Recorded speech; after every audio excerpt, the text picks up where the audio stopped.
Não ouvides que permaneçam hoje contigo as sombras que trazes de ontem para a regeneração do próprio destino. Evidenciam-se a cada passo, impondo-te os problemas que te assaltam à marcha, propondo-te aprimoramento e progresso, trabalho e melhoria. São elas, quase sempre, o berço menos feliz em que renasceste, o corpo enfermiço que te serve de residência, o campo atormentado da consanguinidade incompreensiva em que experimentas angústias e solidão, o posto social apagado e triste, recomendando-te humildade, o carinho recusado e envelhecido pela disserção de quantos te mereciam afetividade e confiança, o esposo difícil, a companheira complicada, os filhos que se desviaram nos labirintos da ingratidão, os amigos que fogem, o trabalho de sacrifício em desacordo com as próprias aspirações, sobretudo a insatisfação na própria alma, denunciando-te os desajustes da consciência. À frente de semelhantes sinais, unge-te de coragem e escuda-te de paciência incansável, oferecendo o bem pelo mal, que a luz vença a treva em teu caminho, porque se a evolução pede esforço, a redenção exige renúncia, se quisermos fitar novamente o sol, que o pensamento tranquilo. Lembra-te de que a dificuldade de agora é a enquistação de nossos erros de antes, rogando entendimento e bondade para que a alegria e a vitória venham felicitar-nos depois. Essa é uma mensagem psicografada pelo nosso irmão Chico Xavier, pelo Espírito Emmanuel. Ótima palestra. Hoje nós vamos falar um pouquinho a respeito do capítulo 10 do Evangelho segundo o Espiritismo, do item 11. O item 11, ele é bem curtinho, mas nós vamos discorrer alguma coisa sobre ele, que diz assim: não julgueis, a fim de não serdes julgados, porquanto sereis julgados conforme houverdes julgado aos outros. Empregar-se-á convosco a mesma medida de que vos tenhais servido para com os outros. São as palavras de Jesus que foram anotadas por São Mateus no capítulo 7, versículos 1 e 2. Tem uma historiazinha que eu vou contar bem rapidinho aqui, já foi contada algures nessa casa, muitos já conhecem, mas vem de encontro ao nosso tema de hoje. Então, todos os dias, Dona Maria olhava pela janela da sua cozinha em direção ao varal de roupas da casa da sua vizinha e comentava com a família: nossa, como os lençóis daquela mulher estão sujos. No dia seguinte, novamente na cozinha e olhando mais uma vez para a sua vizinha que estendia as roupas, Dona Maria comentava: não sei como ela não tem vergonha de colocar aquelas roupas imundas no varal. E era assim todos os dias. Dona Maria já estava habituada a olhar para o varal da vizinha e criticá-la por tanta roupa suja. Até que um dia, não suportando mais ver aquilo, decidiu que iria chamar a atenção da vizinha. Ao vê-la estendendo seus lençóis, correu na direção da janela da cozinha. Mas, para sua surpresa, Dona Maria descobriu que a sua janela estava emperrada. E notou também que, ao tentar abri-la, os vidros ficaram com as marcas de sua mão. Desesperada, pegou um pano e começou a limpar os vidros. O pano ficou coberto de sujeira. Após encerrar a limpeza, ao olhar novamente para o varal da vizinha, pôde ver que todas as roupas estendidas estavam limpas, alvas. Só então percebeu que na realidade o que estava sujo não eram as roupas da vizinha, e sim a sua vidraça. Assim, então, como Dona Maria, também nós nos precipitamos, nos equivocamos nos nossos julgamentos ao próximo. Kardec perguntou aos espíritos qual o verdadeiro sentido da caridade, conforme entendia Jesus. E os espíritos responderam: benevolência para com todos, indulgência para com as imperfeições dos outros e o perdão das ofensas. E daí nós perguntamos: será que é fácil nós agirmos dessa maneira? Nós sabemos que não, né? Mas o que nos impede de nós agirmos assim? Com certeza é o nosso orgulho. Aliás, uma das chagas da humanidade. A nossa tendência é sempre nos acharmos que somos perfeitos. Aqui na face da terra somos as criaturas mais perfeitas, enquanto que os nossos irmãos é que sempre estão errados, né? Jesus já nos adverte que vemos sempre o argueiro, ou seja, o cisquinho no olho do nosso irmão, mas não vemos aquela baita daquela trave, né, no nosso olho. Então, para nós entendermos, para nós sermos benevolentes, indulgentes para com os erros do nosso próximo, é preciso que, antes de tudo, nos conscientizemos dos nossos erros, das nossas imperfeições e das nossas limitações. A partir daí, sim, teremos condições, então, de compreender, não julgar, mas compreender os erros dos outros. É aquele famoso conhece-te a ti mesmo, que o filósofo Sócrates tinha como filosofia de vida. E também Santo Agostinho, no Livro dos Espíritos, nos concita a fazê-lo. É aquele trabalho de autoanálise, né, no mergulho do nosso eu, a fim de identificarmos a nossa realidade, mas temos sim que ter o cuidado para também não nos acharmos a última das criaturas, após nós identificarmos os nossos erros e evitar sempre os extremos.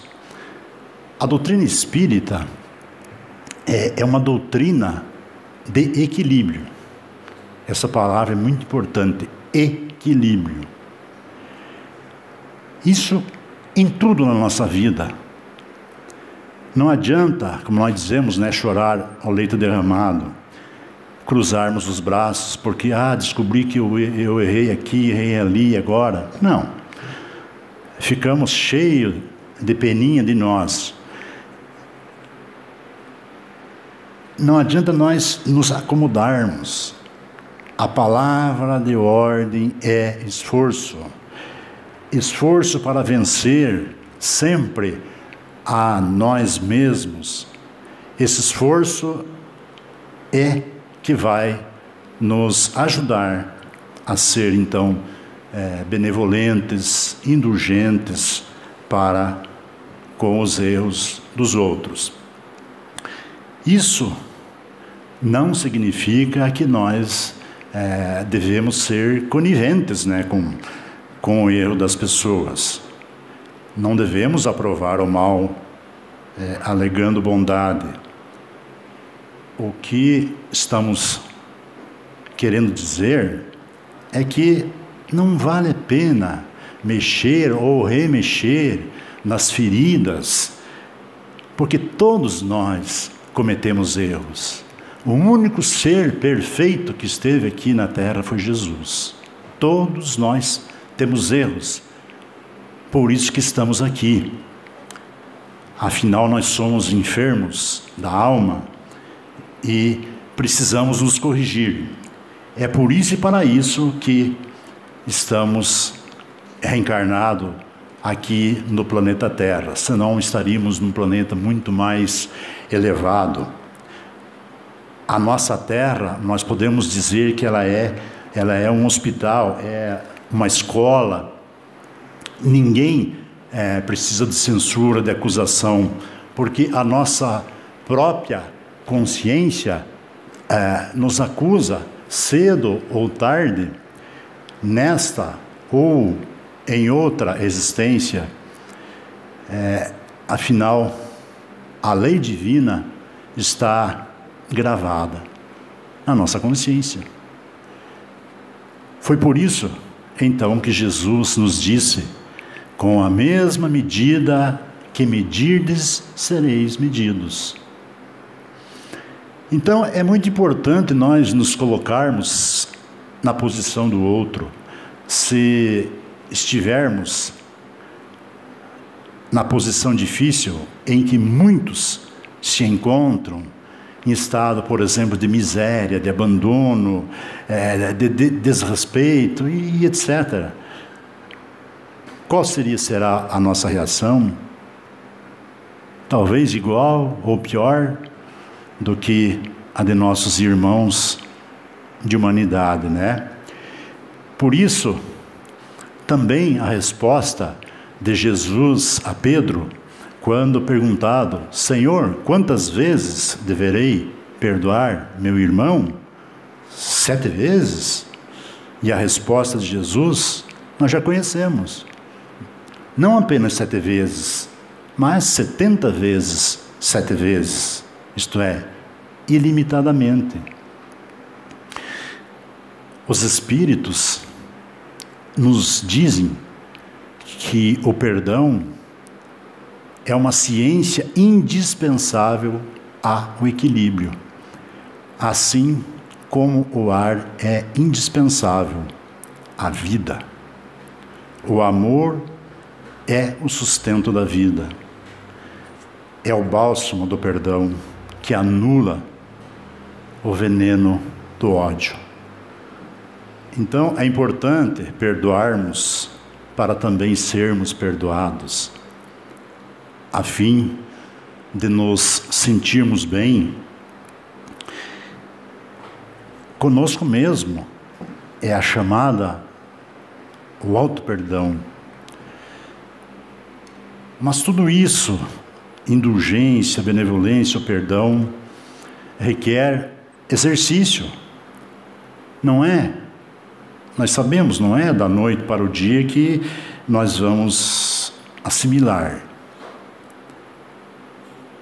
Mas comecemos a relevar as pequenas indelicadezas, as pequenas ofensas, para depois aprender a perdoar as grandes ofensas.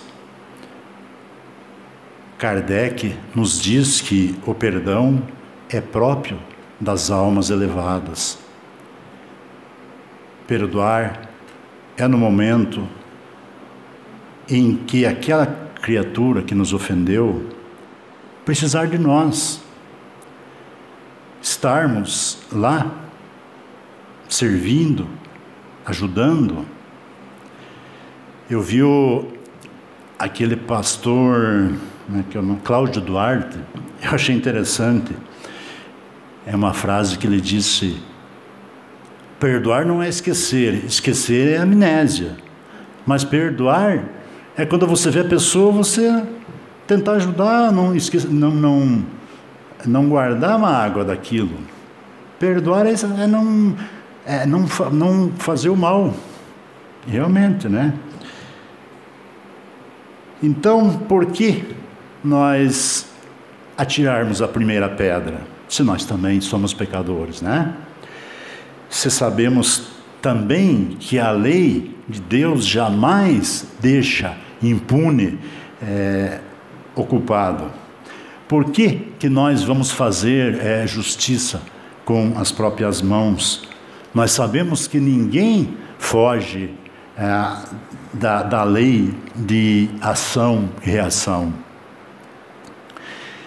Nos dias atuais, em que campeia a violência, muitas pessoas acham que o homem caído é alguém que deve ser aniquilado.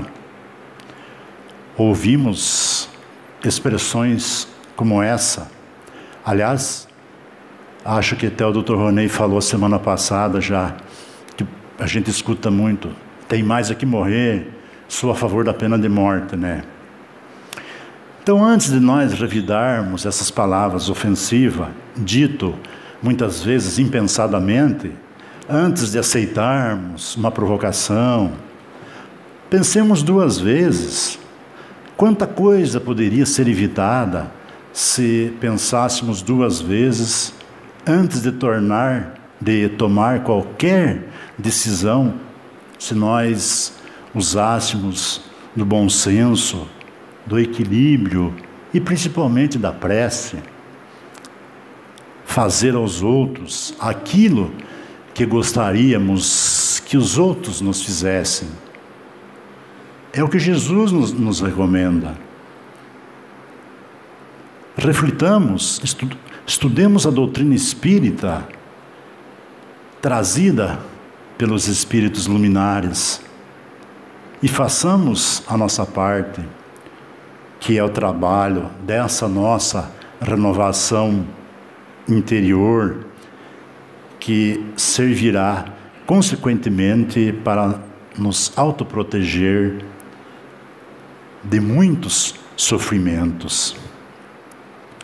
Para nós resumirmos o cunho moral dos ensinamentos de hoje, primeiro, a vida, ela é sábia mestra que nos ensina as lições de humildade e de indulgência, levando-nos de um lado ao reconhecimento das próprias faltas e de outro à compreensão das faltas alheias.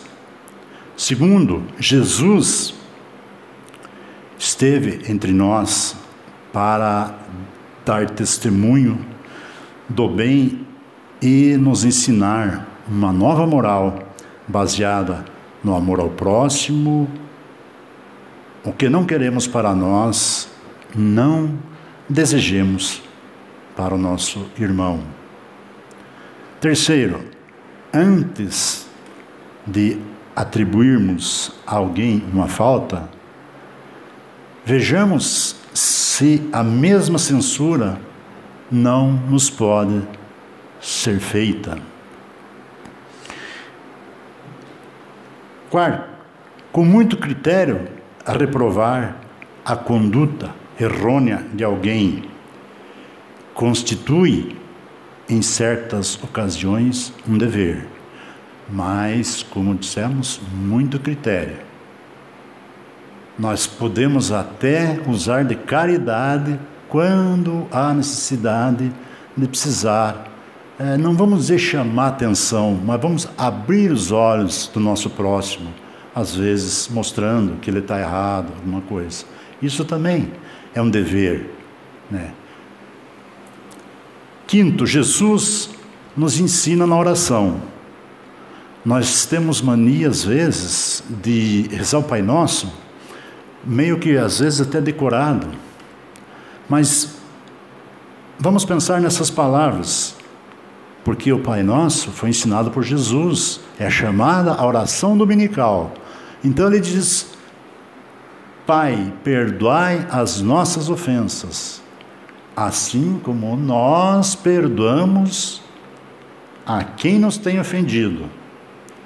Então é importante, se você quer ser perdoado, por que você não perdoa também? Se você quer pedir perdão a Deus, você já perdoou o teu algoz, aquele que te prejudicou, aquele que te fez mal? É importante a gente fazer essas nossas reflexões, né? E, finalmente, feliz, pois, daquele que pode todas as noites adormecer dizendo: nada tenho contra o meu próximo. O sono da noite mais gostoso é aquele quando você encosta a sua cabeça no travesseiro e realmente pensa assim: puxa, eu não tenho nada contra ninguém, eu não tenho que perdoar. Que bom, né, que seria isso. Quem conseguir fazer isso, não guardar rancor, raiva, ódio, ele já está começando a adquirir a verdadeira felicidade. Já é o início. Vamos pensar bastante nesse tema de hoje, e é tão importante, principalmente nos dias atuais, que nós estamos vendo tantas desigualdades, tanto ódio, nós estamos vendo essas guerras, tanta morte besta assim, de crianças, de velhos, sofrendo num frio daquele, quase sem comida, sem água, sem nada, lá na Ucrânia, lá, tudo aquilo. E nós perguntamos por quê? O que a Rússia quer tanto, que é tão importante? O que será que aquelas pessoas têm no coração? Será que eles têm uma pedra? Bom, nós somos filhos de Deus, somos irmãos. A gente não adora nossos bichinhos, nossos cachorrinhos, você não faz mal para um bichinho. Os caras não respeitaram um hospital de criança, de velhinhos. O ser humano, eu não sei. Daí dizem, nós estamos esperando Jesus voltar. Jesus não vai voltar, Jesus já veio, mostrou, exemplificou, mataram, se ele vir, matam de novo. Ele não vai voltar, ele já ensinou o que tinha que fazer, agora é por nossa conta. Então, nós não podemos alegar ignorância. Fica o recado, cada um, eu já falei alguma vez aqui, é herdeiro de si mesmo. A doutrina espírita, ela não exige nada de ninguém. Cada um tem o livre-arbítrio, mas cada um colhe o que planta. Então fica a nossa mensagem para hoje, não é para vocês, é para todos nós, começa por mim. Quero deixar bem claro isso. Então é para todos nós. Fica então essa reflexão. Nós vamos então agora passar para os passos, vamos com a consciência tranquila, buscar...